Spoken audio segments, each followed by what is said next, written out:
Kaixo eta ongi etorri Jakidunera. Gaurko bideoan, udako erronka bat egingo dugu.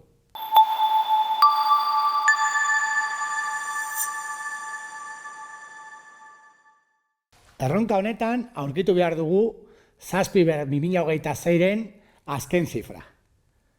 Hau, kalkulagailuekin zaila izango da.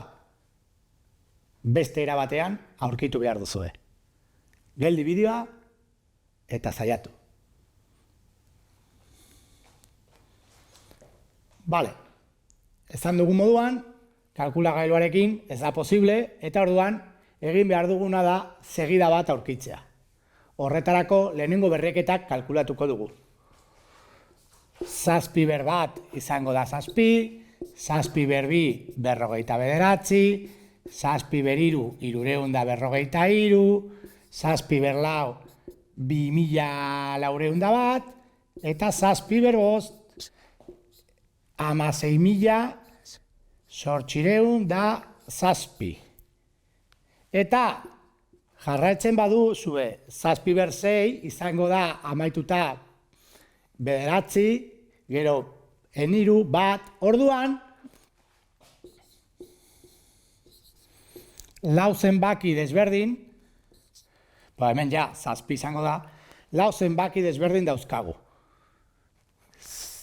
7ren berreketa guztiak amaitzen dira lau zifra hauekin.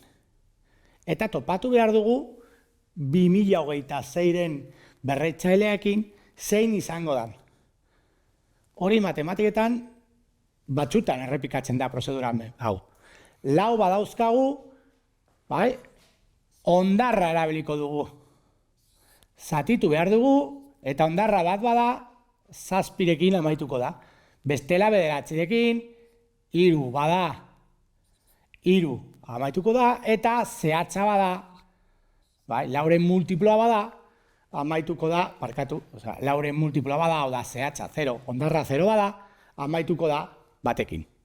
Hau da, egin behar duguna da, berretzailea hartu, kasu honetan, aurten 2026an gaude, hau egingo dugu, bai, zati lau aukera desberdin daudelako. Hau, kalkulatzen badugu, 5, 0, 2, 0, 6, eta orduan hemen izango da 6, eta hondarra 2. Hondarra 2 denez, bai, azken zifra,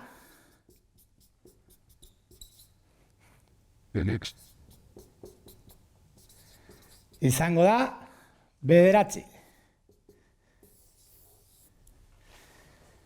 Eta izan da gaurko erronka. Hau izan da dena, mila esker ikusteagatik eta gogoratu sare sozialetan eta web orrian jarraitu Jakindun.